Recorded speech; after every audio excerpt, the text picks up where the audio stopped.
this topic was not planned initially, ठीक है, लेकिन कल मैं JIT गया एक PhD डिफेंस अटेंड करने के लिए, और वो वहाँ पे एक बहुत PhD स्टूडेंट था, लेकिन ये कि वो जिस तरीके से चीज़ को कर रहे थे, तो there was some fundamental mistakes जो कि मशीन लर्निंग में खासकर आपके पास होता है कि there is so much readily stuff available, libraries आपके पास होते हैं, रेडिली अवेलेबल होते हैं, कि कभी कभार आप कहते हैं कि हाँ तो बस ठीक है ना, ये करो और बस काम निकालो। बड़ी स्ट्रॉन्ग इंक्लिनेशन होती है कि भाई वो फला ने भी ऐसे किया है तो मैं भी ऐसा कर दूंगा, मेरे पास रिजल्ट आ जाएगा, ये मेरी एक्यूरेसी है वगैरह वगैरह, और आप कहते हैं कि बस काम ओके। बट ये बहुत ज़रूरी होती है कि कौन सी चीज़ को आप कैसे इस्तेमाल करेंगे और क्यों इस्तेमाल करेंगे, ठीक है। तो एक कॉन्सेप्ट है फीचर सिलेक्शन का, जिसमें फीचर्स क्या हैं। आपके पास अगर कोई डाटा सेट आपके पास अवेलेबल होता है, यूजुअली यू नो ऑलरेडी कि आपके पास data set is in a tabulated form. Your data set is in a tabulated form, जहाँ पे आपके पास columns में you will have a number of features in the original data set, या आप उसमें से कोई कैलकुलेशन करके फीचर्स को आप निकालते हैं, बट हर जगह आपके पास कुछ फीचर्स आ जाते हैं। और फिर जो आप जिस लेवल के साथ आप जाके काम करते हैं, usually all of them are considered, और usually for evaluating regression problem और classification problem for that level set. Feature selection says that if you have a lot of features, then of course अगर हम इसके concept को देखें तो मेरे पास यहाँ पे F1, F2, F3 वगैरह वगैरह वगैरह, और ये जाके किसी न किसी तरीके से आपके पास न्यूरल नेटवर्क में भी इनकी कहीं पे जहाँ पे मैपिंग हो, तो यहाँ पे आपके पास 1 वेट 2 वेट 3, या अगर आपके पास 5 है तो ये 1 5 हो जाएगा, ये 2 5 हो जाएगा, 3 5 हो जाएगा। That means जितने फीचर्स आपके पास ज़्यादा होंगे उतने ही आपके पास न्यूरल नेटवर्क में आपके पास उसकी रिलेशनशिप होगी। So what if let's suppose a certain feature is irrelevant, not needed, calculation में तो इस्तेमाल होगा, तो काफ़ी लोग इसको फीचर सिलेक्शन से लिंक करते हैं, और कुछ लोग इसके साथ फिर आइडेंटिफाई करते हैं in some advance forms of networks, जिसमें जैसे लेट्स सपोज ड्रॉप आउट होता है, उसमें you basically have a mechanism जिसमें आप इन चीज़ों को ऑन ऑफ कर सकते हैं। इन अ वे वेट्स एग्जैक्टली ये काम करते हैं, क्योंकि अगर उस वेट की वैल्यू 0 हो गई तो वो फिर आपके पास वो 0 हो जाएगी, लेकिन पॉइंट ये है कि कैलकुलेशन तो फिर भी होगी ना। तो फीचर सिलेक्शन में आपके पास ये होता है कि जो रेलेवेंट फीचर्स होते हैं वो आपके पास आइडेंटिफाई हो जाते हैं, and there are different techniques of feature selection.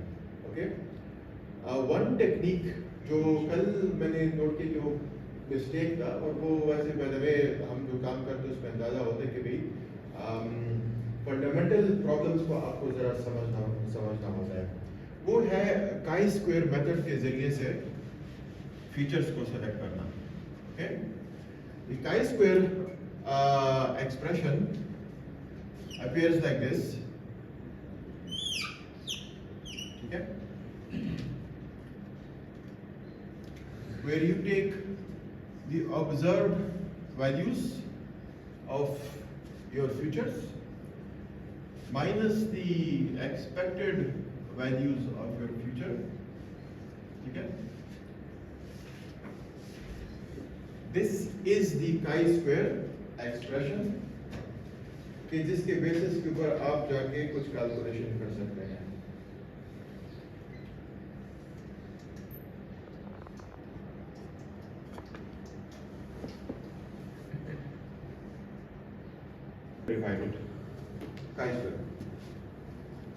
ये सिंबल है, इसका ये मतलब नहीं कि स्क्वायर ऑन बोथ साइड्स करें तो फिर आपके पास ये काई की वैल्यू आ जाएगी, बस इसको काई स्क्वायर ही कहा जाता है. This is the representation of square.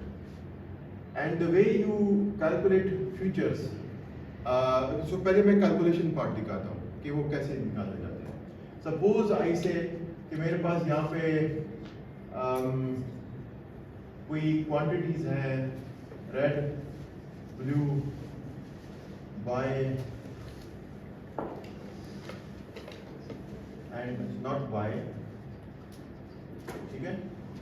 And you can imagine कि आपके पास f1, f2, f3, f4 just some values हैं, and then just place some numbers over here. Decision points आपके पास आ सकते हैं, ठीक है. If these are ways in which you have futures, because at the end of the day you will have futures in some form also. अब वो एक रो है या कॉलम्स हैं, उससे कुछ फर्क नहीं पड़ता आपके पास. How you calculate these values is something like this. You take a sum of this in the rows. तो यहाँ पे आपके पास 20 plus 10 आपके पास 30 आ जाएगा. यहाँ पे आपके पास आ जाएगा 10, 15, 25 आ जाएगा. ये 25 ये भी आ जाएगा और ये 20 आपके पास आ जाएगा. मैं जरा इसको जरा चेंज करना चाहता हूँ ताकि वैल्यूज मेरे साथ सारे डिफरेंट आ जाए. ये 25 आ गया. चलिए बस खैर कोई बात नहीं. ये मेरे पास वैल्यूज आ जाएंगी. सो अब अगर आपने इस किस्म की फीचर्स आपके पास ऑब्टेन होके आ गई हैं, तो on the basis of that you go and place them in this. So ये जो वैल्यूज आपके पास आ रही हैं, ठीक है, these are the OIs. Okay, you can plug them into the formula in a short while. I'm going to do it. Whereas the EIs, वो जो आपके पास कैलकुलेट होगा, तो जैसे पहला वैल्यू आपके पास आएगा that will be 10 minus, अच्छा तो ये EI कैलकुलेट करते हैं. For calculation of this EI, what you do is इस 10 के अगेंस्ट आप देखते हैं कि हमारे पास एक 30 है और ये इस कॉलम के साथ कोइंसाइड करता है. सो 30 and 25. Okay, you take 30 plus 25 divided by ये टोटल. तो 30 plus 25 आपके पास क्या आ रहा है? 55. ये भी 55 आपके पास आ रहा है. एक चल बस नहीं है 555 and you take this account over here. Okay, so अब आपके पास expected कोई रिजल्ट से कैलकुलेट कर सकते हैं ये क्या है आपके पास? ये 1 आ रहा है आपके पास.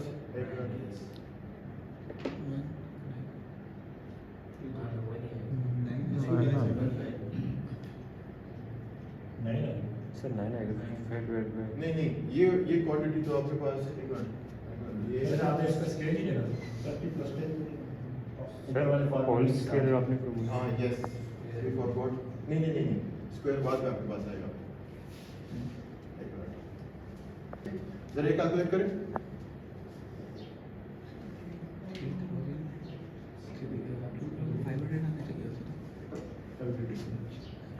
बाकी सारे करें. Okay, so I am going to plug them over here. मुझे जो है ना एक्सपेक्टेड वैल्यू के लिए मैं यहाँ पे टेबल बना रहा हूँ. तो मेरे पास ये आ जाएगा 30 into 25 divided by 55. This is going to be 30 multiplied by 30 divided by 55. This is going to be 25 multiplied by 25 divided by 55, and this is going to be 25 multiplied by 30 divided by 55. Can you do this quickly? 13.63. ये क्या है? 16.36. ये 25 plus 30. 11.36. नहीं sir वो उसका अच्छा 11.36 और ये 13.36 होगा 13.36. 13.6. So if you are going to do this, the expression is going to be this कि आपके पास chi-square की values for each of these is going to become an array of 10 minus 13.63 whole square divided by 13.63. So अब ये करें, do this calculation, okay? The second is going to be 20 minus 16.36 whole square divided by 16.36 followed by 15 minus 11.36 whole square divided by 11.36 and followed by 10 minus 13.63 whole square divided by 13.63. ठीक है, हर एक feature के लिए. So zero point 97 पहला 0.97 second है 0.80 0.80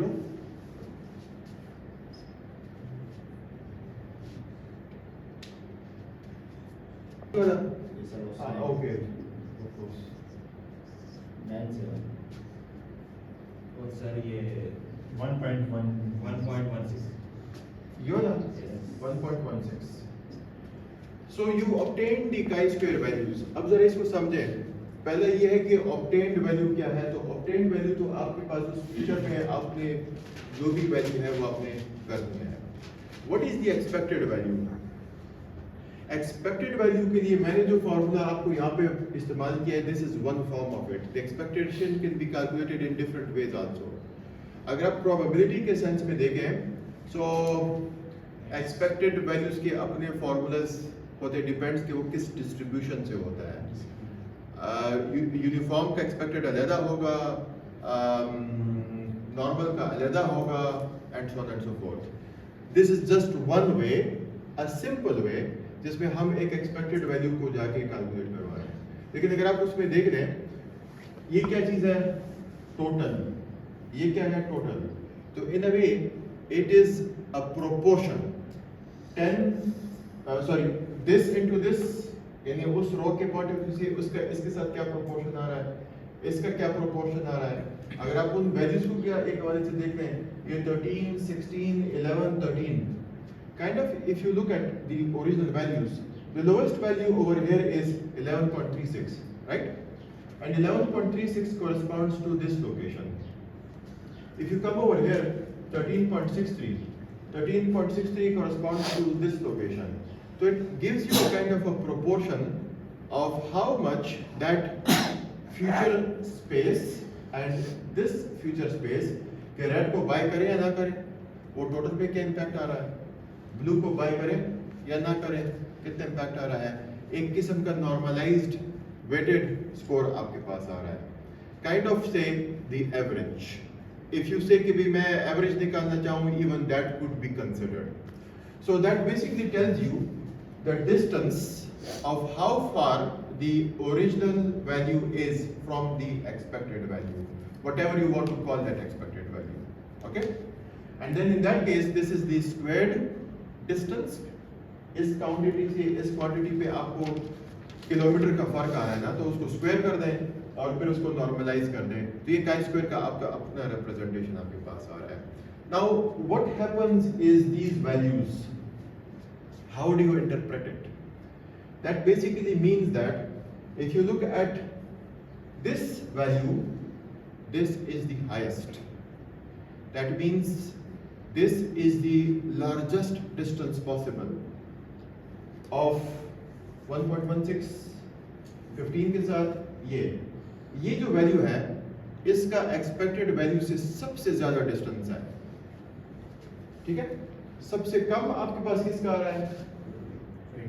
इसका. So expected value के against आपके पास सबसे कम डिस्टेंस. यू कैन सी कि ये दो एक्सट्रीम्स आपके पास आ रही हैं. How do you interpret this? If expected value and the original value are very close to each other, imagine this is equal to this, तो जीरो हो जाएगा. और जीरो डिवाइडेड बाई जीरो, मतलब यू कैन सी के you जो आपको चाहिए थे एग्जैक्टली वही आपके पास आया है. That means this is a very you can say relevant feature. जो क्लोज होगा उतना ही आपके पास यानी कम डिस्टेंस आपके पास आएगा. जो दूर होगा, ठीक है, दैट मीन्स उतना ही आपके पास दूर. तो इस हवाले से आपके पास एक्सपेक्टेड फीचर्स और ऑब्टेन्ड फीचर्स की एक किस्म की मैपिंग आपके पास ऑब्टेन हो रही है. Okay, now in this regards you need to take into account a selection criteria. The person which I talked about, they just looked at the top values. अब अगर आप यहाँ पे क्राइटेरिया जो बना रहे हैं कि भी मेरे पास टॉप वैल्यू क्या होता है, अगर आप लेट्स सपोज हाईएस्ट वैल्यूज को प्रेफरेंस दे रहे हैं, तो हाईएस्ट वैल्यूज के पर्सपेक्टिव से मेरे पास लेट्स सपोज आप कहते हैं कि टॉप 2 वैल्यूज कौन सी हैं, तो मेरे पास टॉप 2 वैल्यूज एक ये है, एक ये है, एक ये है, तो आप इसको रिजेक्ट कर दें. दैट मीन्स आप फ्यूचर ये वाले फ्यूचर मत करें, बाकी फीचर्स को आप एक्सेप्ट करें.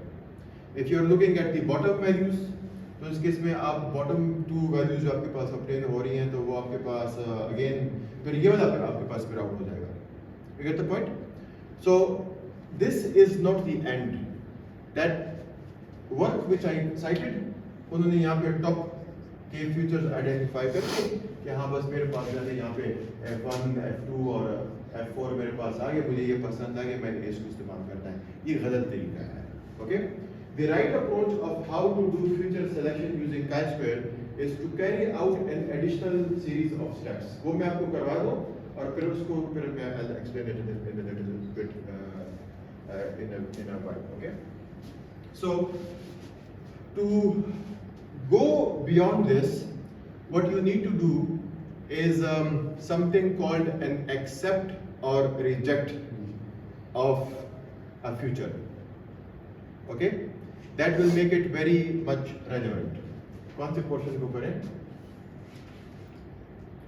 नीचे वाली test value they.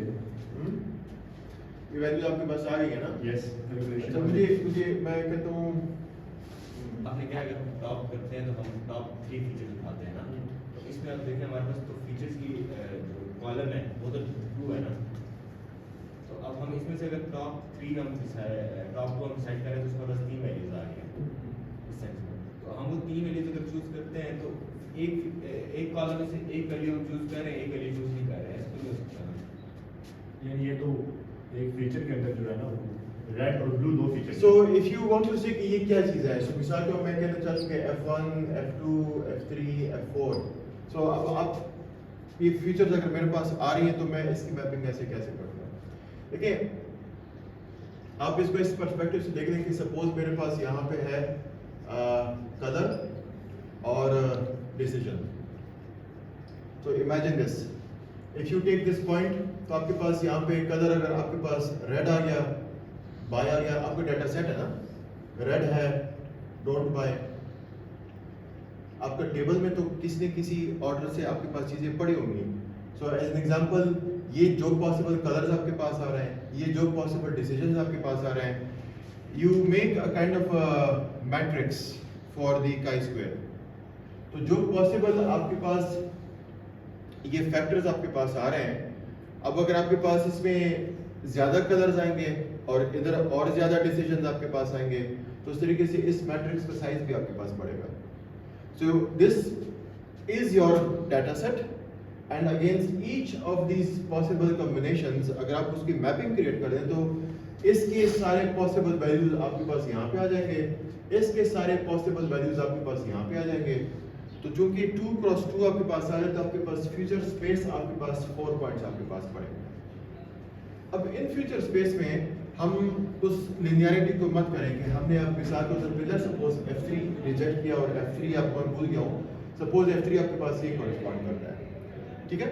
It doesn't mean कि इस रोज के साथ या इस कॉलम्स के साथ इसका ताल्लुक है. अब हम उसको ये कह रहे हैं कि आपने यहाँ पे इस चीज को क्या करना है, तो दैट्स परफेक्टली फाइन कि अगर वो F3 आपके पास सिंगल आउट आपके पास हो जाता है.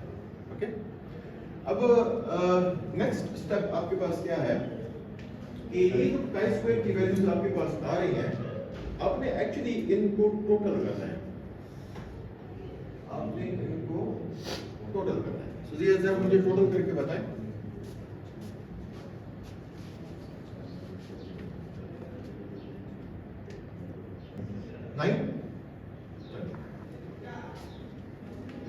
From this obtained value, there is something called a degree of freedom. And a simple way to identify a degree of freedom is this. In numerically अगर आप देख रहे हैं, अगर आपके पास ये values 0 to 9 है, तो आप उसमें कह लें कि भी मेरे पास फर्स्ट डिग्री आपके पास आ गई है। ओके, काइंड ऑफ यूनिट्स 100,000 उसकी मैं बात कर रहा हूँ। अगर आप उसमें कहते हैं कि मेरे पास वैल्यूज जो है ना 10 से लेके 99 तक हैं, तो देखिए वो एक ऑर्डर आपके पास बढ़ गया है, तो मेरे पास यहाँ पे सेकंड डिग्री आ गई।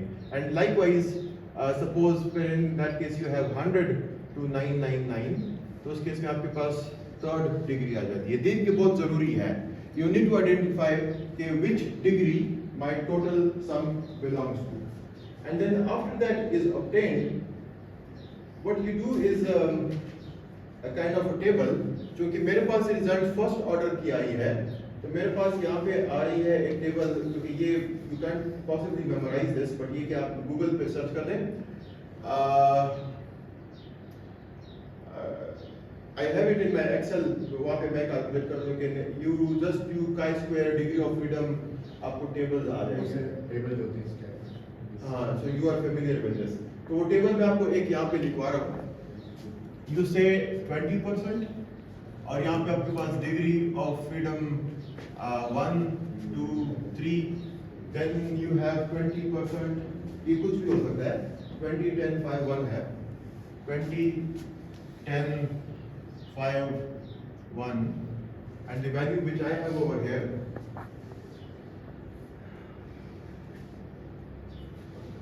(12.2, 14.6, 12, 14, 16 and 21. 12 point something, 14 point this, 16 point this and 21 point this. Okay, you look at the table, वहां से आपके पास आ जाएगा। अब क्या हो जाता है कि आप यहाँ पे देखते हैं और you then make an evaluation from here, ये आपका टोटल आपके पास obtain हो गया है। नाउ आप उसमें जाके इवेलुएट करते हैं कि आपके पास जो वैल्यूज आपके पास ऑब्टेन हो गए हैं। Let me just cross verify. A kind of condition 3.9, okay, with what confidence you say that I accept or reject these features? अगर मैं कहूं कि आई एम 80% कॉन्फिडेंट, तो आपने चेक करना है कि 3.9 इज लेस देन 12, वहां पे 12 पॉइंट समथिंग है, ये ट्रू है, राइट ना? This is going to give you true. Then you say something like this, I accept these features with 80% confidence. Now you may want कि नहीं मैं कॉन्फिडेंस लेवल को बढ़ाऊं, तो उस केस में फिर आप क्या कहेंगे कि अगर मैं कहूँ कि भाई 100% वैसे कोई नहीं करता, कोई अगर आपने क्लेम किया 100% तो वो गलत होगा। ओके, आप कहते हैं कि भाई I accept with 99% confidence to accept these features. ठीक है, तो ओवरऑल ब्रैकेट के पॉइंट ऑफ व्यू से अगर आप उसमें जाएं, तो whether these features are good or bad, all of these features वो आपके पास आ रहा है on the basis of this decision criteria. Okay? ये जो values आपके पास हैं, ये fixed है, locked है, okay? और ये जो value आपके पास obtain हो रही है, ये variate हो सकती है. So you're always comparing against some standard table whether to accept features or reject features. अच्छा, अब इसमें बात आ जाती है कि what if suppose मैं यहाँ पे ऐसा कर देता हूँ, I increase this to 20 just for argument's sake, then मेरे पास टोटल की वैल्यू जो मेरे पास आ रही है, ये आ जाएगा 20, 21, 22, तकरीबन 23 थी, ओके। तो उस केस में मैं यहाँ पे करूँगा 23 is less than 21 false. Then you will say that I reject this features with 99%. उल्टा हो गया आपके पास.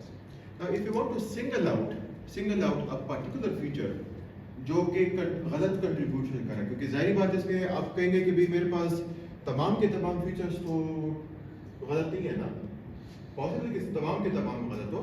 आप चाहेंगे कि भाई मेरे पास यहाँ पे इंडिविजुअल लेवल पे भी एक चेक हो, ओके, कि वो एक फीचर आपके पास जो है वो ठीक है कि गलत है, ओके. उसका फॉर्मूला जरा खतरनाक सा है, लेकिन मैं वो निकाल के आपको निकालता हूँ. The way to do that would be called a Z test, okay. ये chi-square test है. chi-square test works on the overall feature set. Individual features के लिए आप Z test को देखते हैं. Z test के एक्सप्रेशन में आपके पास यहाँ पे समथिंग और डिनोमिनेटर वगैरह, तो मेरे पास यहाँ पे जो फॉर्मूला आ रहा है, there is actually P test, Z test, डकी, फ्यूजन टेस्ट, मुख्तलिफ टाइप ऑफ वेरिएशन है. हर जगह पे हर टेस्ट इस्तेमाल भी नहीं होता. इफ यू से कि Z टेस्ट हर जगह पे है, ये गलत होगा. तो depending upon your data set उसमें से आपने ये चूज करना होता है कि भाई मैं कौन सा टेस्ट यहाँ पे इस्तेमाल करूँगा. बट यूजुअली स्टूडेंट टेस्ट हो गया या पी टेस्ट हो गया, यूजुअली कुछ होते हैं कि वो हर जगह पे आपके पास फिट हो जाता है. तो विकिपीडिया कहाँ गया Z test. You take the original value which you obtain,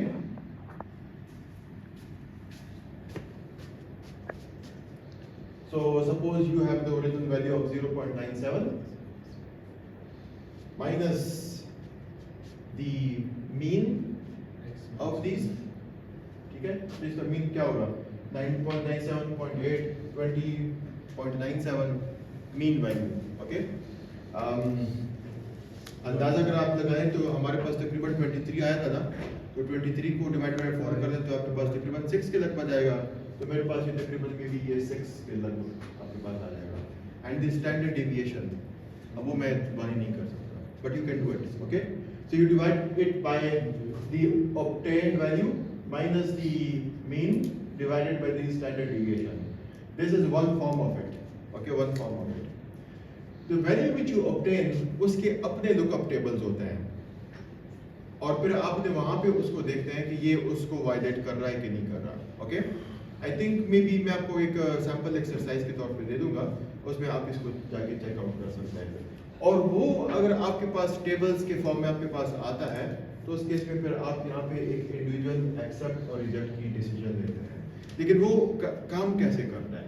basically ये जो Z टेस्ट की रिप्रेजेंटेशन है वो ये कहता है कि आपके पास ये जो फ्यूचर्स आपके पास आए हैं, इसका मीन वैल्यू ये है, ठीक है.